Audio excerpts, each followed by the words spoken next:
نصف شب کا عمل تھا۔ رجب اور اس کے ساتھیوں کو لڑکیوں نے اپنے خصوصی فن کا مظاہرہ کرتے ہوئے اتنی شراب پلا دی تھی کہ ان کی بیداری کا خطرہ ہی ختم ہو گیا تھا۔ وہ بے ہوش پڑے تھے۔ لڑکیوں نے سفر کے لیے سامان باندھ لیا، 3 گھوڑوں پر زینے کسیں، سوار ہوئیں اور اس نرم زمین پر گھوڑوں کو ڈال دیا جو انہوں نے دن کے وقت دیکھی تھی۔ اس خطے کے ایک حصے میں 4 حبشی موجود تھے، لیکن وہ سوئے ہوئے تھے اور دور تھے۔ انہیں معلوم تھا کہ یہاں سے کوئی بھاگنے کی جرت نہیں کر سکتا، اگر بھاگے گا تو صحرا اسے راستے میں ہی ختم کر دے گا۔ مگر لڑکیاں اس ہولناک قید خانے سے نکل گئیں۔ وہ اسی راستے سے فلسطین جانا چاہتی تھیں جس سے رجب انہیں یہاں لایا تھا۔ وہ تھیں تو غیر معمولی طور پر ذہین اور انہیں عسکری تربیت بھی دی گئی تھی، مگر انہیں یہ علم نہیں تھا کہ صحرا میں اس قدر فریب چھپے ہوئے ہیں جو دانش مندوں کو بھی عقل کا اندھا کر دیا کرتے ہیں۔ اتنے طویل صحرائی سفر پر لوگ قافلوں کی صورت میں نکلا کرتے تھے اور ان کے پاس صحرا کی ہر آفت کا مقابلہ کرنے کا اہتمام ہوتا تھا۔ رات کے وقت تو صحرا سرد تھا۔ لڑکیوں نے اس جگہ سے کچھ دور تک گھوڑوں کو آہستہ آہستہ چلایا، پھر ایڑ لگا دی۔ گھوڑے سرپٹ دوڑنے لگے۔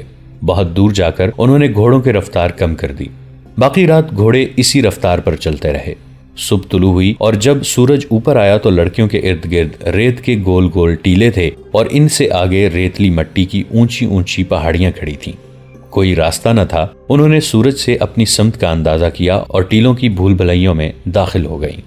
گھوڑے پیاسے تھے، لیکن ہر گھوڑے پر پانی کا ایک ایک چھوٹا مشکیزہ تھا جو ایک دن کے لیے بھی کافی نہیں تھا۔ گھوڑوں کو کہاں سے پانی پلایا جاتا؟ لڑکیاں کسی نخلستان کی تلاش میں چلتی چلی گئیں۔ سورج اوپر اٹھتا گیا اور صحرا کو دوزخ بناتا گیا۔ نخلستان کا کہیں نشان اور تصور بھی نظر نہیں آتا تھا۔ رجب اور اس کے ساتھی سورج طلوع ہونے کے بعد بھی نہ جاگے۔ وہ تو بے ہوشی کی نیند سوئے ہوئے تھے۔ پیروہت اپنے 3 حبشیوں کے ساتھ آیا۔ اس نے سب سے پہلے لڑکیوں کے خیمے میں دیکھا۔ خیمہ خالی تھا۔ اس نے رجب کو جگایا اور کہا، دونوں لڑکیاں میرے حوالے کر دو۔ رجب ہڑبڑا کر اٹھا اور پیروہت کو قائل کرنے کی کوشش کرنے لگا کہ وہ ان لڑکیوں کو ضائع نہ کرے۔ اس نے اسے تفصیل سے بتایا کہ ان لڑکیوں سے کام کیا لینا ہے، مگر پیروہت نے اس کی ایک بھی بات نہ مانی۔ رجب نے اپنے ساتھیوں کو جگانا چاہا تو حبشیوں نے اسے پکڑ لیا۔ پیروہت نے پوچھا، لڑکیاں کہاں ہیں؟ رجب نے وہیں سے لڑکیوں کو پکارا تو اسے کوئی جواب نہ ملا۔ خیمے میں جا کر دیکھا، انہیں ادھر ادھر دیکھا، وہ کہیں نظر نہ آئیں۔ اچانک نظر زینوں پر پڑی، تینوں زینیں غائب تھیں۔ گھوڑے دیکھے تو 3 گھوڑے غائب تھے۔ رجب نے پیروہت سے کہا، وہ تمہارے ڈر سے بھاگ گئی ہیں۔ تم نے بڑے کام کی لڑکیوں کو بھگا دیا ہے۔ انہیں تم نے بھگایا ہے، پیروہت نے کہا اور اپنے 3 حبشیوں سے رجب کے متعلق کہا، اسے لے جا کر باندھ دو، اس نے انگوگ کے دیوتا کو پھر ناراض کر دیا ہے۔ اچھے سواروں کو بلاؤ اور لڑکیوں کا پیچھا کرو، وہ دور نہیں جا سکتی۔ رجب کے احتجاج اور منت سماجت کو نظر انداز کرتے ہوئے حبشی اسے اپنے ساتھ لے گئے اور ایک درخت کے ساتھ اسے اس طرح باندھ دیا کہ اس کے ہاتھ پیٹھ پیچھے بندھے ہوئے تھے۔ اس کے سوئے ہوئے ساتھیوں کے ہتھیار اٹھا لیے گئے اور پھر انہیں جگا کر دھمکی دی گئی کہ وہ یہاں سے ہلے تو قتل ہو جائیں گے۔ تھوڑی دیر بعد 6 گھڑ سوار اور شتر سوار آ گئے۔ انہیں لڑکیوں کے تعاقب میں روانہ کر دیا گیا۔ ریت پر 3 گھوڑوں کے قدموں کے نشان صاف تھے۔ اسی سمت کو یہ حبشی سوار انتہائی رفتار سے روانہ ہو گئے۔ لڑکیوں کو پکڑنا آسان نہیں تھا کیونکہ فرار اور تعاقب میں 8-10 گھنٹوں کا فرق تھا۔ حبشی سواروں کو یہ سہولت حاصل تھی کہ وہ صحرا کے بھیدی تھے اور مرد تھے، سختیاں جھیل سکتے تھے۔ آگے جا کر انہیں یہ مشکل پیش آئی کہ ہوا چل رہی تھی جس نے ریت اڑا اڑا کر گھوڑوں کے کھرے غائب کر دیے تھے، پھر بھی وہ اندازے پر چلتے گئے۔ 3-4 گھنٹوں کے تعاقب کے بعد انہیں ایک طرف سے آسمان پر افق کے کچھ اوپر تک مٹیالی سرخی دکھائی دی جو اوپر اٹھتی اور آگے بڑھتی آ رہی تھی۔ سواروں نے گھبرا کر ایک دوسرے کی طرف دیکھا، گھوڑوں اور اونٹوں کو پیچھے کی طرف موڑ کر سرپٹ دوڑا دیا۔ یہ صحرا کی وہ آندھی آ رہی تھی جو بڑے بڑے ٹیلوں کو ریت کے ذروں میں بدل کر اڑا لے جاتی تھی۔ کوئی انسان یا جانور کہیں رک کر کھڑا رہے یا بیٹھ جائے تو ریت اس کے جسم کے ساتھ رک رک کر اسے زندہ دفن کر دیتی ہے اور اس پر ٹیلا کھڑا ہو جاتا ہے۔ وہاں آندھی سے بچنے کے لیے کوئی مضبوط ٹیلا نہیں تھا۔ وہ بھاگ کر اپنے پہاڑی خطے تک پہنچنا چاہتے تھے جو بہت ہی دور تھا۔ وہاں تک آندھی پہنچ گئی تھی۔ اس خطے کے درخت دوہرے ہو کر چیخ رہے تھے۔ جھیل کے مگرمچھ پہاڑی کے آبی غار میں جا چھپے تھے۔ پیروہت ایک جگہ زمین پر گھٹنے ٹیکے ہوئے ہاتھ ہوا میں بلند کرتا اور زور زور سے زمین پر مارتا تھا۔ ہر بار بلند آواز سے کہتا تھا، انگوک کے دیوتا اپنے قہر کو سمیٹ لے، ہم دو بہت ہی خوبصورت لڑکیاں تیرے قدموں میں پیش کر رہے ہیں۔ وہ اس آندھی کو دیوتا کا قہر سمجھ رہا تھا۔ صحرا اور آندھی کا چولی دامن کا ساتھ تھا، لیکن سرخ اور ایسی تیز و تند آندھی کبھی کبھی چلا کرتی تھی۔ لڑکیوں کو بھی آندھی نے لپیٹ میں لے لیا تھا۔ ان کے لیے کوئی آڑ اور اوٹ نہیں تھی۔ وہ حبشیوں کے خطرے سے تو بہت دور نکل گئی تھیں، مگر صحرا کے ایسے خطرے میں آ گئیں جو ان کے لیے جان لیوا ثابت ہو سکتا تھا۔ ان کے لیے دوسری مصیبت یہ آئی کہ ریت کی بوچھاڑوں اور آندھیوں کے زناٹوں سے گھبرا کر تینوں گھوڑے منہ زور اور بے لگام ہو کر دوڑ پڑے۔ وہ چونکہ اکٹھے بد کے تھے، اس لیے اکٹھے ہی دوڑتے جا رہے تھے۔ اس سے یہ فائدہ تو ہوا کہ ریت میں دب جانے کا خطرہ نہ رہا، مگر یہ معلوم نہیں تھا کہ بے لگام گھوڑے کہاں جا رکیں گے اور وہ جگہ اصل راستے سے کتنی دور ہوگی۔ لڑکیوں میں اتنی ہمت نہیں تھی کہ گھوڑوں کو قابو کر لیتی، اور گھوڑوں میں اتنی ہمت نہیں تھی کہ زیادہ دوڑ سکتے۔ وہ پیاسے تھے اور آدھی رات سے مسلسل چل رہے تھے۔ تھکن اور پیاس گھوڑوں کو بے حال کرنے لگی۔ ایک گھوڑا منہ کے بل گرا، اس کی سوار لڑکی ایسی گری کہ گھوڑا اٹھا، اور جب پھر گرا تو لڑکی اس کے نیچے آ گئی۔ اسے مرنا ہی تھا۔ کچھ اور آگے گئے تو ایک گھوڑے کا تنگ ڈھیلا ہو گیا۔ زین ایک طرف لڑک گئی، اس کی سوار اسی پہلو پر گری، مگر بایاں پاؤں رکاب میں پھنس گیا۔ لڑکی زمین پر گھسیٹتی جانے لگی۔ تیسری لڑکی اس کی کوئی مدد نہیں کر سکتی تھی۔ اس کا اپنا گھوڑا بے قابو تھا۔ وہ اپنی ساتھی کی چیخیں سنتی رہی، پھر چیخیں خاموش ہو گئیں اور وہ لڑکی کی لاش کو گھوڑے کے ساتھ زمین پر جاتا دیکھتی رہی۔ اس پر دہشت طاری ہو گئی۔ وہ کتنی ہی دلیر کیوں نہ تھی، آخر لڑکی تھی۔ زور زور سے رونے لگی۔ ڈھیلی زین والا گھوڑا یک لخت رک گیا۔ تیسری لڑکی اپنا گھوڑا روک نہ سکی۔ اس نے پیچھے دیکھا۔ آندھی میں اسے کچھ نظر نہ آیا کہ اس گھوڑے کا حشر کیا ہوا ہے۔ لڑکی تو یقیناً مر چکی تھی۔ تیسری لڑکی اکیلی رہ گئی۔ اس نے رکابوں سے پاؤں ذرا پیچھے کر لیے۔ اس کی دہشت زدگی کا یہ عالم تھا کہ اس نے گھوڑے کی لگام چھوڑ کر ہاتھ آسمان کی طرف اٹھا کر جوڑ دیے اور گلا پھاڑ کر خدا کو پکارنے لگی۔ میرے عظیم خدا، آسمانوں کے خدا، میرے گناہ معاف کر دے۔ میں گنہگار ہوں، میرا بال بال گنہگار ہے، گناہ کرنے آئی تھی۔ میں نے گناہوں میں پرورش پائی ہے۔ میرے خدا، میں اس وقت بہت چھوٹی تھی جب مجھے بڑوں نے گناہوں کے راستے پر ڈالا تھا۔ انہوں نے مجھے گناہوں کے سبق دیے، جوان کیا اور کہا کہ جاؤ مردوں کو اپنے حسن اور جسم سے گمراہ کرو، ان کے ہاتھوں انسانوں کو قتل کراؤ، جھوٹ بولو، فریب دو اور بدکار بن جاؤ۔ انہوں نے بتایا تھا کہ یہ صلیب کا فرض ہے، تم پورا کرو گی تو جنت میں جاؤ گی۔ وہ پاگلوں کی طرح چلا رہی تھی اور اس کے گھوڑے کی رفتار گھٹتی جا رہی تھی۔ زارو قطار روتے ہوئے اس نے خدا سے کہا، تیرا جو مذہب سچا ہے مجھے اسی کا معجزہ دکھا۔ اس کے عقیدے متزلزل ہو گئے تھے۔ گناہوں کے احساس نے اس کے دماغ پر قابو پا لیا تھا۔ موت کے خوف نے اسے فراموش کر دیا تھا کہ اس کا مذہب کیا ہے۔ اسے اپنا ماضی گناہوں میں ڈوبا ہوا نظر آ رہا تھا، اور اس کے دل میں یہ احساس بیدار ہوتا جا رہا تھا کہ وہ مردوں کے استعمال کی چیز ہے اور اسے دھوکے اور فریب کے لیے استعمال کیا جا رہا ہے، اور اب سزا صرف اس اکیلی کو مل رہی ہے۔ اسے غشی کی لہر آئی اور گزر گئی۔ اس نے دھاڑ ماری اور سر کو جھٹک کر بلند آواز سے کہا، میری مدد کر میرے خدا، میں ابھی مرنا نہیں چاہتی۔ اور اس کے ساتھ ہی اسے یاد آ گیا کہ وہ یتیم بچی ہے۔ موت کے سامنے انسان ماضی کی طرف بھاگتا ہے، جو انسانی فطرت کا قدرتی رد عمل ہے۔ اس جوان لڑکی نے بھی ماضی میں پناہ لینے کی کوشش کی، مگر وہاں کچھ بھی نہ تھا۔ ماں نہیں تھی، باپ نہیں تھا، کوئی بہن بھائی بھی نہیں تھا۔ اسے یہی کچھ یاد آیا کہ صلیبیوں نے اسے پالا، اس راہ پہ ڈالا جہاں وہ ایک بڑا ہی حسین دھوکہ بن گئی تھی۔ اسے اپنے آپ سے نفرت ہونے لگی۔ وہ اب بخشش چاہتی تھی۔ اسے غشی آنے لگی۔ گھوڑے کی رفتار اتنی سست ہو گئی تھی کہ وہ بمشکل چل رہا تھا، اور اس کے ساتھ آندھی بھی تھمنے لگی۔ لڑکی ہوش کھو بیٹھی تھی۔ سلطان ایوبی نے سرحد کے ساتھ ساتھ گشتی پہرے کا انتظام کر رکھا تھا۔ ان میں سے 3 دستوں کا ہیڈ کوارٹر سوڈان اور مصر کی سرحد سے 4-5 میل اندر کی طرف تھا۔ ہیڈ کوارٹر کے خیمے ایسی جگہ نصب کیے گئے تھے جہاں آندھیوں سے بچنے کی اوٹ تھی، مگر اس آندھی نے ان کے خیمے اڑا پھینکے تھے۔ گھوڑوں اور اونٹوں کو سنبھالنا مشکل ہو گیا تھا۔ آندھی رکی تو سپاہی خیمے وغیرہ سنبھالنے میں مصروف ہو گئے۔ ان 3 دستوں کا کمانڈر ایک ترک احمد کمال تھا۔ وہ ایک خوبرو اور گورے رنگ کا تنومند آدمی تھا۔ وہ بھی آندھی رکتے ہی باہر آ گیا اور ساز و سامان اور جانوروں کا جائزہ لے رہا تھا۔ فضا گرد سے صاف ہو گئی تھی۔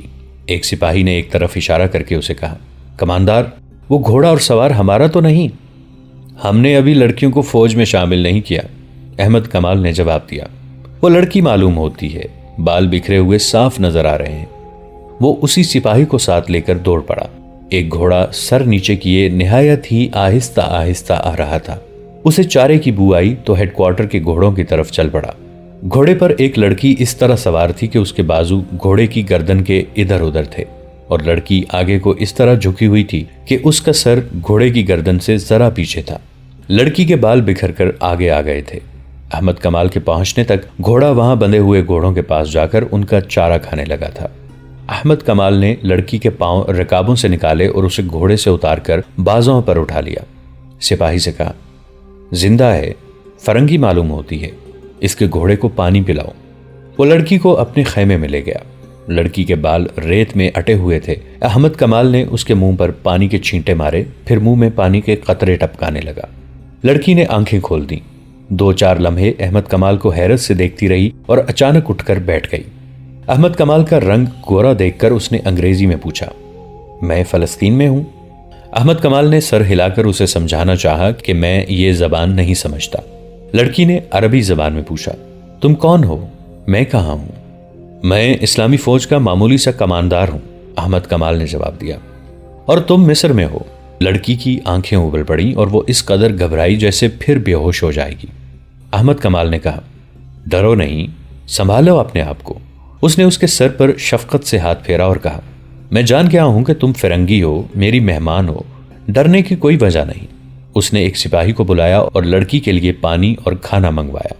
لڑکی نے لپک کر پانی کا پیالہ اٹھایا اور منہ سے لگا کر بے صبری سے پینے لگی۔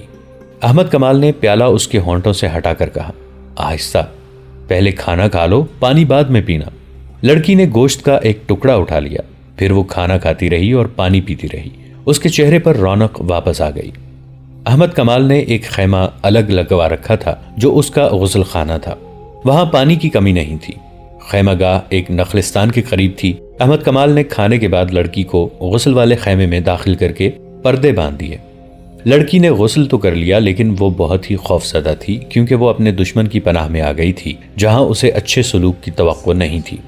اس کے ذہن میں بچپن سے یہ ڈالا جا رہا تھا کہ مسلمان وحشی ہوتے ہیں اور عورت کے لیے تو وہ درندے ہیں۔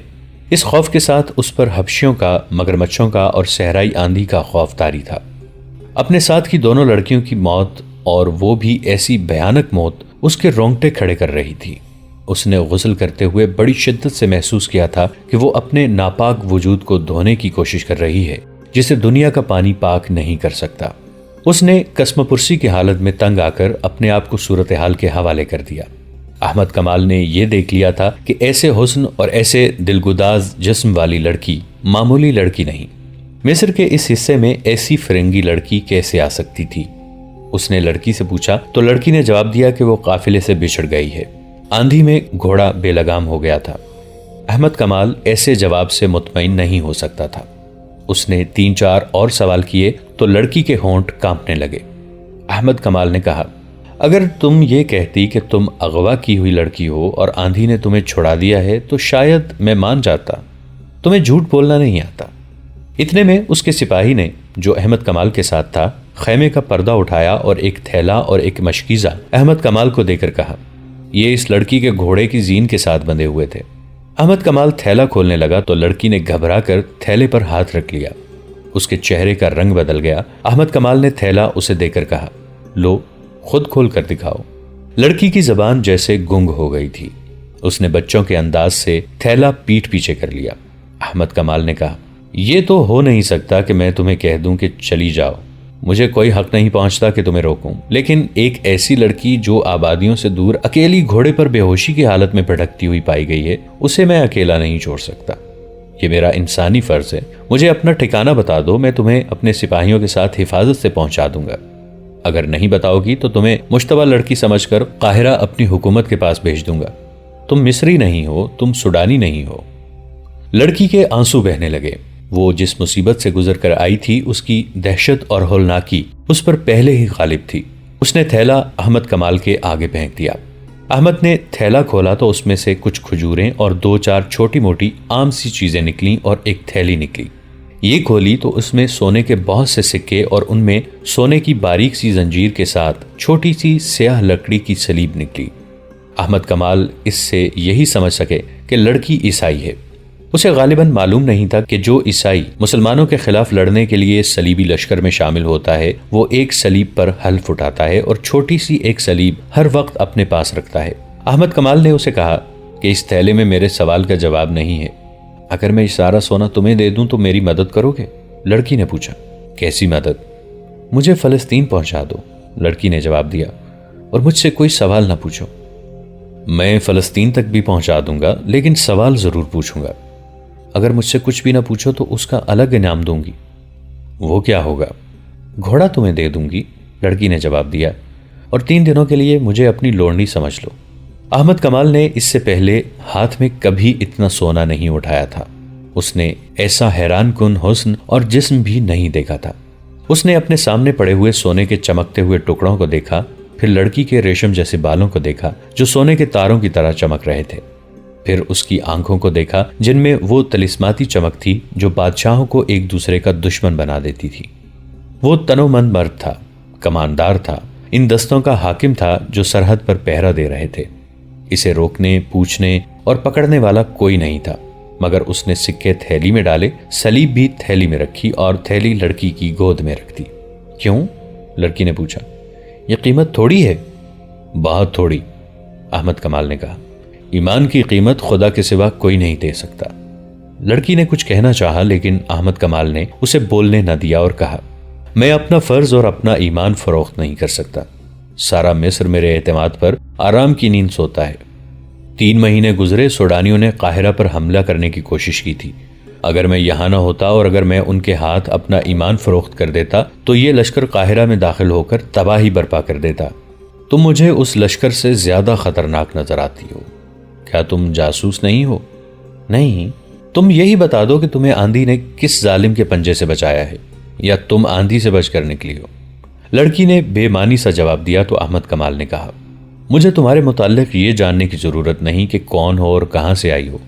میں کل تمہیں قاہرہ کے لیے روانہ کر دوں گا۔ وہاں ہمارا جاسوسی اور سراغ رسانی کا ایک محکمہ ہے، وہ جانے اور تم جانو، میرا فرض پورا ہو جائے گا۔ اگر اجازت دو تو اس وقت میں ذرا آرام کر لوں، لڑکی نے کہا۔ کل جب قاہرہ کے لیے مجھے روانہ کرو گے تو شاید تمہارے سوالوں کا جواب دے دوں۔ لڑکی رات بھر کی جاگی ہوئی اور دن کے ایسے خوفناک سفر کی تھکی ہوئی تھی، لیٹی اور سو گئی۔ احمد کمال نے دیکھا کہ وہ نیند میں ہڑبڑا رہی تھی، بے چینی میں سر ادھر ادھر مارتی تھی اور ایسے پتہ چلتا تھا جیسے خواب میں رو رہی ہو۔ دوستو، آج کے لیے اتنا ہی۔ اسی کہانی کی اگلی قسط کے ساتھ بہت جلد حاضر ہوں گے۔ نیچے کامنٹ سیکشن میں اپنی رائے کا اظہار ضرور کیجیے گا۔ ہمارے اس چینل کو سبسکرائب کر کے نیچے موجود بیل آئیکن کو بھی ضرور کلک کیجیے گا۔ اگلی ملاقات تک کے لیے ہمارا اور آپ کا اللہ نگہبان۔